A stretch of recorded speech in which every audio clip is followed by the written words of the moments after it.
pelo teu filho, e nós queremos te pedir primeiramente, Senhor, venha repreender toda a retaliação contra a sua vida, sua casa, sua família, seu ministério, seu trabalho, seus filhos, Senhor, e que o céu permaneça aberto sobre essa igreja e sobre a vida do teu servo. Usa ele uma vez mais, como o Senhor sempre tem usado, para a honra, a glória e louvor do teu nome, a nossa oração, em nome de Jesus, com toda a liberdade. Fica à vontade, varão, em nome de Jesus.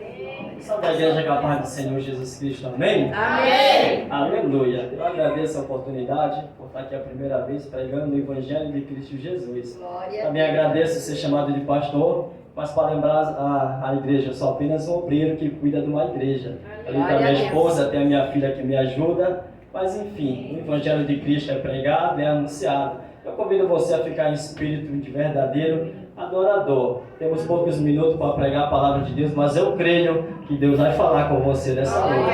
Olha sua Bíblia comigo, no livro de João, capítulo de número 6, no versículo 60. Aleluia, eu vou estar lendo alguns versículos para a igreja. Eu creio que Deus vai falar com você nessa noite. Evangelho de João, capítulo de número 6, no versículo de número 60. O versículo que eu for estar lendo, eu vou estar falando para os irmãos, e os irmãos prestem atenção na palavra de Cristo Jesus, que é através da palavra de Deus que vamos ser salvos, é através da palavra que eu e você vamos ser transformados em corpo de glória para a honra e glória do nosso Senhor Jesus Cristo. A igreja achou, diz amém? Amém. Quem não achou, só ouça a palavra de Deus. Evangelho de João, capítulo de número 6, versículo 60, que diz assim: portanto, muitos dos seus discípulos, ouvindo isso, disseram-lhe: este é um discurso duro, quem o pode ouvir? 66. Desde aquele momento, muitos dos seus discípulos retrocederam e não andavam mais com ele. 67. Então disse Jesus aos 12: querem vós também ir embora? 68. Então Simão Pedro respondeu: Senhor, para quem iremos? Só tu tens a palavra de vida eterna. 69 para encerrar. E nós cremos e estamos certos de que tu és Cristo, o Filho de Deus. A igreja senta batendo palma para o Senhor Jesus, que ele merece. Deus é fiel, Deus é maravilhoso. Mas para não perder o tema da campanha, né? Que está em 2 Crônicas, capítulo 20, e o versículo 17. Quem lê Bíblia sabe, o rei Josafá, anteriormente, antes de chegar naquele momento, ele tinha feito uma aliança com o rei Acabe. Rei Acabe era filho do rei Omri.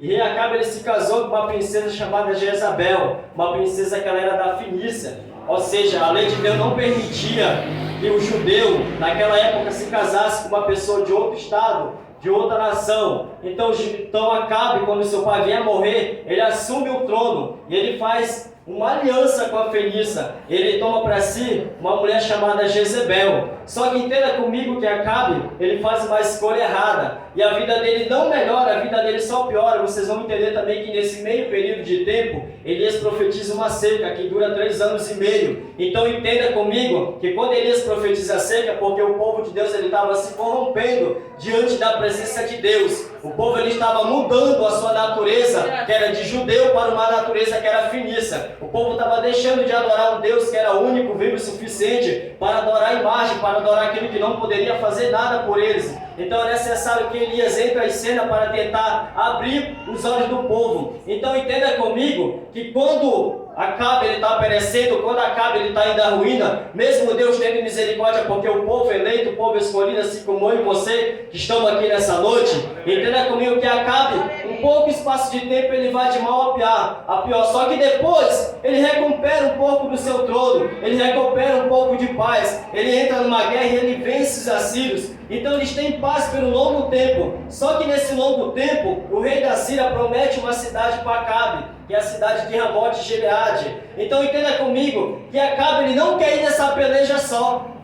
Acabe ele não quer ir nessa peleja só, e ele faz um convite para Josafá, rei de Judá. Aí que entra em cena a história de Josafá. Aí que entra em cena o capítulo 20 que a gente acabou de ler. Aí que entra em cena a minha e a tua vida. Aleluia. Entenda comigo que Acabe ele queria a peleja, mas ele estava todo desconcertado da presença de Deus. Acabe ele queria a batalha, mas ele estava todo desconcertado da presença de Deus. Acabe ele queria vencer a guerra, mas ele estava todo desconcertado. E quem queria chamar para ir à peleja? Um homem que era temente a Deus. um homem que honrava os princípios de Deus, um homem que era rei de Judá, uma terra ainda que não tinha se convertido ao Deus pagão e vivia assim uma fé em único suficiente em Deus, que era o Deus de Israel, a qual eu e você servimos nessa noite. Então entenda que ele faz um convite para Acabe, e Acabe aceita. Ele faz um convite para Josafá, e Josafá aceita. Só que Josafá ele era temente a Deus. Entenda comigo que quando Josafá vai até Jerusalém, ele chega para Acabe e diz assim: Acabe, vamos à batalha, mas primeiramente vamos consultar os profetas, para ver se verdadeiramente devemos ir ou devemos voltar. Só que entenda que naquela época havia também vários falsos profetas, como no dia de hoje. Naquela época havia falsos profetas que profetizavam aquilo que os meus ouvidos, os teus ouvidos querem escutar. Aquilo que a minha alma, a tua alma querem ouvir. Mas muitas das vezes não querem escutar o que o Deus tem para profetizar para você. Muitas das vezes não querem escutar o que o Deus tem melhor para você. Então eles reúnem 400 profetas diante do rei Acabe e diante de Josafá. E todos esses profetas profetizam que é para o rei Acabe ir à luta, ir à batalha, ir à peleja. Só que esses profetas não convencem o rei Josafá. E o rei Josafá fala para ele assim: não, por acaso não tem em Israel que a gente possa confessar, que a gente possa conversar, que a gente possa consultar? E ele se lembra que há um na cidade, mas quem é esse? É o profeta Micaías. Só que Acabe ele vai dizer que ele não gosta de Micaías, por quê? Porque Micaías só profetiza aquilo que Acabe não quer ouvir. Não era aquilo que Acabe não quer ouvir. Micaías só profetizava aquilo que ia abrir o olho do povo. Micaías só profetizava aquilo que ia edificar a fé do povo. E os falsos profetas não profetizavam isso. Profetizavam o que animava o povo, profetizavam o que agradava o povo. E o povo ele estava cavando a sua própria sepultura e não sabia como. O povo estava cavando a sua própria cova e achando que estavam indo para um lado, mas ele estava indo para outro. E chega Micaías diante de Deus. E Micaías chega diante do rei Acabe, e o rei Acabe pergunta: deverei eu ir à peleja a Ramote Gileade? E ele olha e diz assim: vai e será vitorioso. Só que entenda comigo que o rei Acabe não se conformou com as palavras, porque ele sabia que Micaías só falava a verdade, não muito mais do que a verdade. Então ele pergunta: quantas vezes devo fazer você jurar para me dizer apenas a verdade? E ele diz que via Israel espalhado pelas campinas, pelos vales, como ovelha sem pastor, como ovelha sem rebanho, que aquele que tivesse ouvido não ia à peleja e sim voltaria para sua casa. Só que Acabe não deu ouvido o que Micaías estava falando. Josafá temeu. Só que mesmo assim eles foram à peleja. Então entenda comigo que nessa peleja Acabe ele morre, Josafá ele volta. Aí começa a história de Josafá. Ele era um rei temente. Aí começa o tema da campanha, onde a peleja de Josafá, que ele ia pelejar, ele não teve que lutar, e sim Deus teve que lutar. Mas eu te faço uma pergunta para a gente entrar no Evangelho de João, capítulo 6. Qual a aliança e que aliança você tem feito? Aleluia. Olha para a sua vida e vê se algo mudou, e vê se algo muda. Será que eu e você não estamos agarrados ainda na aliança com Acabe? Uma aliança onde não vale nada, uma aliança onde a gente não serve um Deus verdadeiro? Será que eu e você não estamos agarrados com uma aliança? Será que eu e você não estamos dando ouvido a falsos profetas? Será que eu e você, em vez de colocar a nossa casa diante de Deus, em vez de a gente colocar a nossa casa diante da presença de Deus, não estamos colocando a nossa casa longe da presença de Deus? Só que eu quero pregar Jesus Cristo, Ele crucificado e ressuscitado no último dia. Jesus Cristo ele vem pregando o Evangelho de João. Só que antes do Evangelho de João, você vem ver que Jesus Cristo ele aparece 3 vezes na Bíblia, nítido.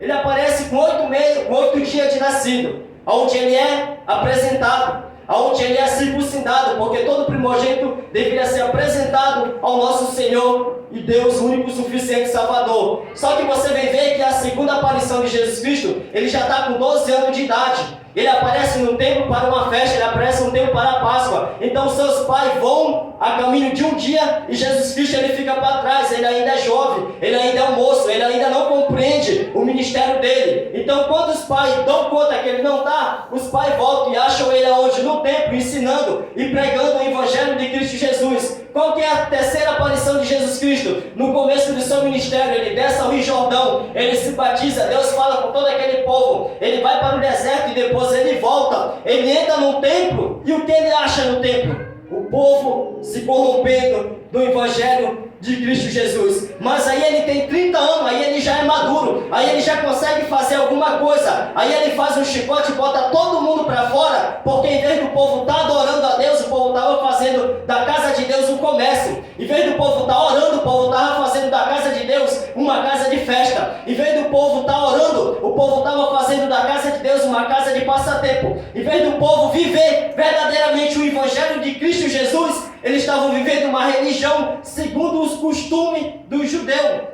E qual que é a quarta aparição? No último dia e no final do seu ministério. Ele também entra no templo para dar uma olhada para ver se o povo tem se convertido à sua pregação. E o que é que ele vê? O povo novamente corrompido, o povo novamente vendendo, o povo novamente trocando, o povo novamente agarrado na lei de Moisés, aonde não salvava, aonde não curava, aonde não batizava. Então desde lá ele vem pregando, ele vem fazendo prodígio e maravilha. Só que entenda que há dois públicos assistindo Jesus Cristo. Tem um público que assistia a ele porque queria morar no céu. Tem um público que assistia a ele porque queria ver o que ele poderia fazer. E tem outro público que assistia a Jesus Cristo porque estava atrás de bênção material. Estava atrás de receber uma cura para a sua vida. E eu te faço uma pergunta nessa noite. Em qual público você está nessa noite assistindo a pregação do Cristo Jesus? Você está num público que quer subir para o céu? Você está num público que quer ver o que vai acontecer? E você está num público que quer receber uma cura e nunca mais aparecer na igreja? Qual que é o meu problema? Qual é o teu problema diante, nessa noite, da presença de Deus? Ele é um Deus que pode todas as coisas. Ele é um Deus que pode te curar. Ele é um Deus que pode te libertar. Ele é um Deus que pode soltar quem está preso. Ele é um Deus que pode tirar alguma pessoa do coma. Só que Ele é um Deus também que Ele quer um conserto verdadeiramente com a sua igreja, com um povo que chama pelo teu nome, com um povo que dá glória, com um povo que ora, com um povo que jejua, com um povo que lê Bíblia, com um povo que vem todo dia nos seus cultos. Ele é necessário que tenha esse conserto. Só que Ele está pregando o Evangelho de Cristo e esses públicos estão assistindo. Assim como eu e você estão assistindo, estão escutando a pregação. Talvez você não vai concordar com o que eu pregue para você. Talvez você vai concordar com o que eu pregue. Talvez você não vai. Mas entenda uma coisa, que todas as minhas e as tuas dúvidas tiramos diante da presença do nosso Senhor Jesus Cristo. E Ele está pregando o Evangelho de Cristo. E Ele está pregando uma pregação tão simples, mas que tem um grande poder. Mas para voltar atrás dessa história, você vai ver que todas as pessoas que só chegavam ao pé de Jesus Cristo, Ele curava, Ele ressuscitava, Ele batizava, Ele libertava. Só que chega um tempo que Ele vai ter que pregar o Evangelho de Cristo. Vai chegar uma determinada situação que Ele vai ter que pregar por que Ele veio na terra. Vai chegar uma determinada situação que Ele vai ter que profetizar por que a vida dele sobre os homens, por que a vida dele sobre as mulheres, por que a vida dele diante do nosso Senhor Jesus Cristo. Só que quando chega essa ocasião, o povo ele não está preparado para ouvir. O povo ele não está preparado para escutar. O povo ele está vivendo, muitas das vezes lá atrás, eles estavam vivendo uma vida de engano. Por quê? Porque eles estavam dando os ouvidos aos falsos profetas e a bagunça que entra em igreja por aí. Você vem ver que eles não estão mais dando a importância para a salvação. Eles não estão mais dando a importância para Cristo crucificado e ressuscitado no terceiro dia. Eles estão dando mais a importância para a igreja cheia. Por quê? Porque a igreja cheia, ela agrada. A igreja cheia, ela levanta o ego. Só que quando a gente lê o capítulo 6 e o versículo 60, a gente vai ver que é algo, uma situação totalmente ao contrário do que vivemos no dia de hoje. Jesus Cristo está pregando o Evangelho de Cristo. Ele está dizendo que Ele é o pão da vida. Ele está dizendo que Ele é a ressurreição. Ele está dizendo que Ele vai ressuscitar os mortos no último dia para ser salvo. Só que como a gente lembra, você entenda comigo que muito do discípulo que ouviu a palavra de Deus, que ouviu Ele pregar, que ouviu Ele fazer maravilha, voltaram para trás. Não aguentaram a pressão. Não aguentaram Ele pregar no reino do céu. Não suportaram ouvir a autoridade de Cristo Jesus. Só que quando você está na carne, quando você está no Espírito, você consegue entender que para ser salvo, temos que renunciar às coisas do mundo. Que para ser salvo, temos que renunciar àquilo que a tua carne agrada, àquilo que você deseja. Que para ser salvo, você tem que estar em Espírito. E é verdade que para mim e para você alcançar algo diante da presença de Deus, primeiramente entra a fé. E em segundo lugar, você vai ter que estar firme na rocha, firme na presença de Deus. Porque até então, a gente vamos entrar nesse lugar, vamos receber os milagres de Cristo Jesus. vamos receber as bênçãos. Só que a salvação está longe de mim, de você. Hoje a gente prega pela graça do Espírito Santo para que Deus venha te alcançar, alcançar teu familiar, alcançar aquele que você ama e te salvar. Caso contrário, não é evangelho. Caso contrário, eu poderia curar todo mundo aqui. Eu poderia fazer para você qual que é o teu problema e te curar. Eu poderia expulsar o demônio, eu poderia fazer o que fosse. Mas se eu não pregar para você que naquele último dia vamos prestar conta diante de Deus, que naquele último dia não vai ter dor na presença de Deus, que naquele último dia, se eu não pregar para você que há o inferno, que há o céu, se naquele último dia eu não dizer para você que Cristo, Ele é o autor e consumador de todas as coisas, a cura que você recebeu vai ser em vão, a profecia que você recebeu vai ser em vão, a vinda de você na casa de Cristo, se você não se converter na presença de Cristo, o pastor todo dia lhe ensinando aqui, você não dando ouvido, vai ser em vão, o presidente da igreja se esforçando para manter a porta aberta, vai ser em vão, a mulher do presidente se esforçando para manter o ciclo de oração aqui na frente, e você não der a mínima para a presença de Deus, apenas querendo vir na segunda, ou na terça, ou na quarta, ou na quinta, passar um longo e pouco tempo diante da presença de Deus, vai ser em vão, se eu e você não se converter verdadeiramente na presença de Cristo Jesus. Mas o problema que você está passando, a situação que você está passando, entenda que Cristo Ele é fiel e verdadeiro para te curar, para te libertar. Entenda que tudo que você vive na sua vida, o parente que está preso, o parente que está no hospital, aquela pessoa desempregada, aquela pessoa com câncer, aquela pessoa desenganada, entenda que para o nosso Senhor Jesus Cristo isso não é nada. Entenda que para Ele isso não é nada. Ele pode ressuscitar, Ele pode curar, Ele pode fazer o que for. Só que acima de tudo isso, Ele quer que eu e você se converta ao Evangelho. Ele quer que eu e você sirva a Ele como Ele quer que seja servido. Ele quer que eu e você honre a presença dEle como tem que ser honrado. Mas irmão, se eu não aceitar Jesus Cristo, Ele não me cura? Cura. Mas para isso não é nada para Ele. Mas o que importa para Ele é a tua alma, estando escrito no livro da vida. Porque a palavra de Deus também ela nos diz, em Apocalipse capítulo 20, versículo 15, que todo nome que não for achado escrito no livro da vida, não terá parte com o nosso Senhor Jesus Cristo. Então entenda comigo, irmãos, que a salvação, o culto que a gente presta hoje dentro da casa de Deus, é sério. Se eu pregar para você no espírito da religião, eu vou animar a tua fé, eu vou avivar a tua fé, eu vou te surpreender. Mas se eu não pregar para você pelo espírito da profecia que salva, cura, liberta, que é aquela palavra que só ela tem poder de ressuscitar, a tua vida não transforma. A palavra de Deus vai dizer em João 8,32, conhecereis a verdade vos libertará. Qual que é a verdade que liberta? É você saber que algo é errado e você continua fazendo? Não, é você firmar sua fé em Cristo Jesus, que a palavra de Deus vai dizer que Ele é a verdade, Ele é o caminho, Ele é a vida, Ele é a verdade para aquelas pessoas que estão no engano, Ele é a verdade para aquelas pessoas que estão numa vida de mentira, Ele é o caminho para mim e para você que se encontra perdido, Ele é a luz quando eu e você estamos na escuridão. Só que infelizmente ninguém quer esse caminho, ninguém quer essa vida, ninguém quer essa luz. Mas entenda comigo que independente da vida, a situação que você passa, que você está vivendo, Deus Ele é o único que pode mudar a tua vida. Você pode andar onde for, você pode ter o melhor conta bancária que for, você pode ter o melhor carro que for, a melhor casa que for, mas se eu e você não tiver Cristo na minha e na tua vida, no final dessa vida, irmãos, para onde a minha alma, para onde a tua alma irá? Para onde vamos no final dessa vida? Porque você sabe que no máximo vão alcançar até os 70 ou até mesmo até os 100. E quando você fechar os seus olhos, quem vai estar te esperando? Qual é a palavra que você ouviu na sua vida toda? Quem vai estar do outro lado te aguardando de braços abertos? Quem vai vir buscar a tua alma? Quem vai te ressuscitar no último dia? Se eu e você morrer e não estiver firme na presença de Deus, se eu e você perecer e não estiver firme na presença de Deus, se eu e você ouvir a palavra de Deus e não der a mínima, e a gente não se achegar diante da presença dEle. Aleluia. Entenda que o público ele está assistindo, Jesus Cristo ele está pregando. Entenda comigo que muitos dos discípulos voltam para trás. Eu vou te fazer uma pergunta, analise enquanto eu tomo um pouco d'água. Quantas pessoas que você conheceu, que eram crente e hoje não está mais do teu lado?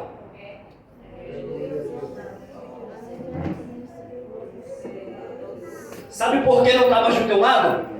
Porque quando entrou na igreja, O pastor começou a ensinar. O pastor começou a podar os carrapichos da ovelha. O pastor começou a tirar aquilo que não agradava a Deus. O pastor começou a tirar aquilo que não era da vontade de Deus. Muitas das vezes estava doendo, muitas das vezes não estava suportando, muitas das vezes desejava aquilo, muitas das vezes desejava isso. O que eles fizeram? Se afastaram da presença de Deus e procuraram o evangelho lá fora, aonde tudo pode, aonde você pode estar na casa de Deus e pode praticar as coisas do mundo, aonde você pode estar na casa de Deus e viver as práticas do engano, aonde você pode estar na casa de Deus e viver a mesma vida que você leva aqui e viva lá fora. Só que eu quero dizer para você nessa noite que o evangelho de Cristo é renúncia. A palavra de Deus vai dizer: segue a paz com todos, e sem a santificação, sem a santidade, ninguém verá a face do nosso Senhor Jesus Cristo. Então entenda comigo que Jesus Cristo ele está pregando. Jesus Cristo ele se incomodava se tivesse pouca gente. Jesus Cristo ele se incomodava se tivesse alguém ouvindo ou não. Por que ele não se incomodava? Porque ele estava pregando para o povo ser salvo, para o povo só chegar. Porque ele bem sabia que muita gente só ia até ele porque queria receber cura. Ele bem sabia que muita gente só ia até ele porque queria ver os milagres que ele vivia. Aí é bem fácil a gente notar dentro da igreja hoje, o pastor Edson que congrega aqui, eu que congrego na minha igreja, que é notável, é notóvel. A gente vê pessoas que visitam a igreja só porque quer bênção, só porque quer algo material, só porque quer receber uma revelação, só porque quer receber uma palavra. Mas todas as vezes que a gente lança um convite, quem quer aceitar o Senhor Jesus Cristo, essas pessoas não vêm para a frente. Mas se eu perguntar aqui quem quer ser salvo, você vai levantar a sua mão. Mas se eu perguntar aqui quem quer aceitar o Senhor Jesus Cristo, você não vai vir. Porque você muitas das vezes veio com o intuito de receber algo, mas em vez de você receber, Deus quer que você dê algo para Ele. Porque a peleja que você luta não é sua, é de Deus, mas Ele só vai lutar se também você se dispor a lutar diante dEle. Então entenda comigo que quando a gente chega nesse ponto, Jesus Cristo ele está pregando que Ele é o pão da vida. Jesus Cristo ele está pregando que Ele é a ressurreição. Jesus Cristo ele está pregando que todo aquele que comer da sua carne e beber do seu sangue ressuscitará no último dia. Só que eles vêm dizer, olhar um pro outro e dizer assim, dura esse discurso, quem pode ouvir? E muitos dos seus discípulos que andavam com Ele, muitos dos crentes que andavam com o nosso Senhor Jesus Cristo, começaram a ir embora, começaram a ir para trás. Só que isso incomodava Jesus Cristo não, porque Ele não estava pregando para agradar, Ele não estava pregando para que o povo viesse aplaudir Ele, e sim Ele estava pregando para quem queria ser salvo, para quem queria verdadeiramente morrer na glória, para quem queria verdadeiramente ser salvo com Ele. Então entenda comigo que quando Ele vem para a terra, Ele vem com o intuito de cumprir o seu ministério em 3 anos e meio. Só que quando Ele está no último mês do seu ministério, é necessário que Ele pegue o povo e Ele aperte o povo um pouco, porque o povo ele não ia entender as palavras do nosso Senhor Jesus Cristo. Só que os apóstolos, os discípulos, eram acostumados a estar rodeados de gente. Eles eram acostumados a estar rodeados de pessoas. Só que isso está incomodando eles. Por quê? Porque o povo está indo embora. Isso está incomodando eles, porque o povo, em vez de aplaudir, dizer, olha, aquele é apóstolo do Senhor, aquele anda com Jesus Cristo, aquele ali está na casa de Deus. Só que isso estava oprimindo eles. É necessário que eles todos perguntem para Jesus Cristo, Senhor, o povo está indo embora. Pastor Edson, o povo não quer mais vir para a igreja. Pastor Edson, depois que começou a pregar, o povo não quer ir mais para a igreja. Presidente Reinaldo, depois que o Senhor começou a pregar, o povo não quer mais vir para a igreja. Aí Jesus Cristo, muito preocupado, olha para eles e diz assim, vocês também querem ir com eles? Porque o que eu tenho, eles não têm para te oferecer. Porque o que Cristo Jesus tem para te oferecer, o mundo lá fora não tem para te oferecer. Então os discípulos olham um para a cara do outro e dizem, para onde iremos se só o Senhor tem a palavra de vida eterna? Você pode andar onde você quiser, você pode ir onde você for, mas você só vai alcançar a salvação e a palavra de vida eterna dentro da casa do nosso Senhor Jesus Cristo. Talvez você esteja perecendo, talvez a sua alma está gemendo, talvez a sua alma está chorando, mas Deus ele quer te libertar, Deus ele quer te curar, mas tem algo que impeça, que é você dar um passo a Ele, é você aceitar Ele, é você entregar a sua vida para Ele. Talvez quando é lançado o convite, entra uma guerra no mundo espiritual, Você olha para as coisas que você pratica no mundo e você olha para dentro da igreja e vê: se eu aceitar Jesus Cristo hoje, eu vou ter que largar essa prática. Se eu aceitar Jesus Cristo hoje, eu vou ter que abandonar aquela amizade. Se eu aceitar Jesus Cristo hoje, eu não vou conseguir mais fazer aquilo que eu faço. Agora eu te faço uma pergunta nessa noite: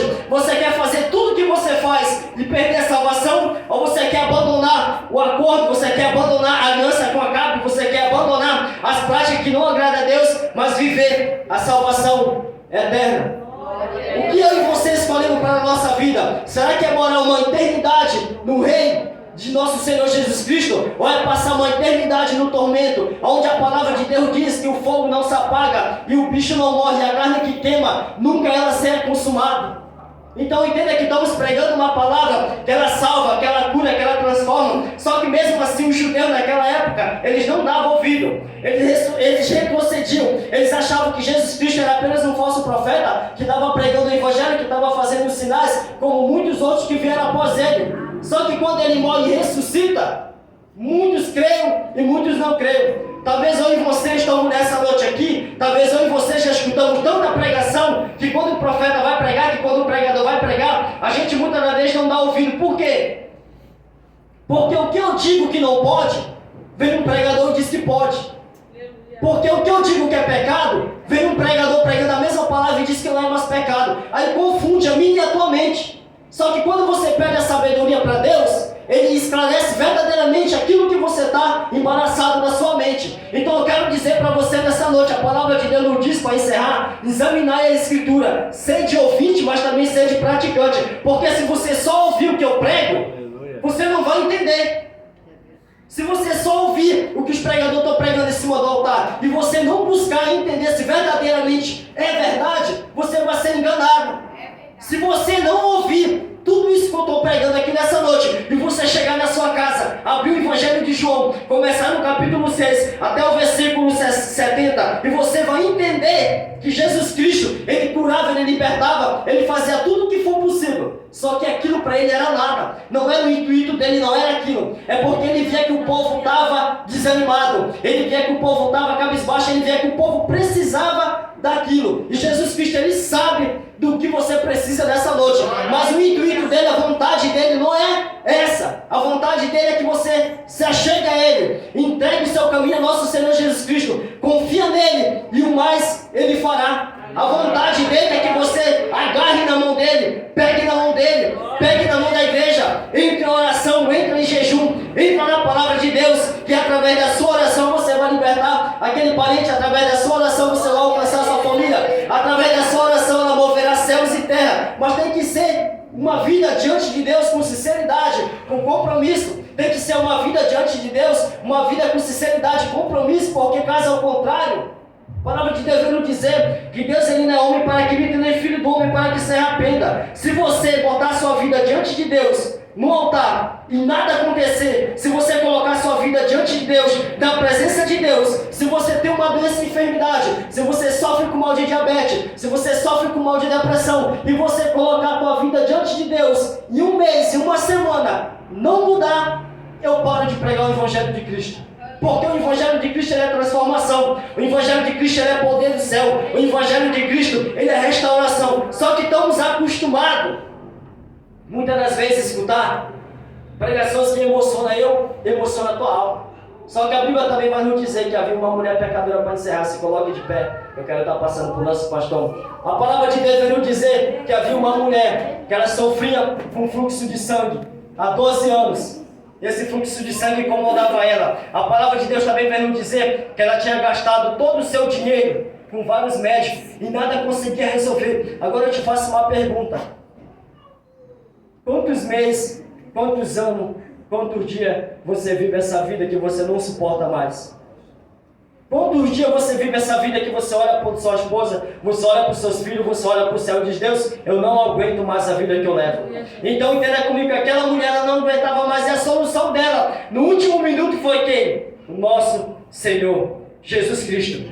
Então entenda comigo nessa noite. Eu vou passar o microfone para o pastor Edson. Ele vai estar dando a continuidade do culto. E desde já eu quero agradecer a vida da missionária Deca, que nos fez o convite, a vida do pastor, a vida do pastor Edson e a vida de você que veio nesse lugar. Então entenda comigo nessa noite, que se Jesus Cristo não te tocar, que se Jesus Cristo não te libertar, que se Jesus Cristo não estiver na minha e na tua vida, que a tua última saída, você sabe que é Jesus Cristo, que a tua última saída tem que ser Ele. Você vem na frente desse altar, quando o pastor vai estar fazendo a oração, e você vai receber a sua bênção. Mas entenda que quando eu e você não se colocar verdadeiramente na presença de Deus, a gente vamos sofrer, a gente vamos chorar, vamos olhar para cima e dizer: Deus, por que isso? Deus vai estar olhando. Quando você se colocar na minha presença e entregar a sua vida para mim, eu farei tudo aquilo que você quer que eu faça. Mas primeiramente, coloque a sua vida no altar de Cristo Jesus e confia nele, e o mais Ele fará. Eu agradeço a minha oportunidade, agradeço de você ter vindo nesse lugar, e tenha a certeza que quando eu e você atar o compromisso com Deus, Deus Ele é fiel e verdadeiro para alcançar você, alcançar aquele familiar que você tanto quer que Ele alcance. E as palmas bem alegres para o nosso Senhor Jesus Cristo.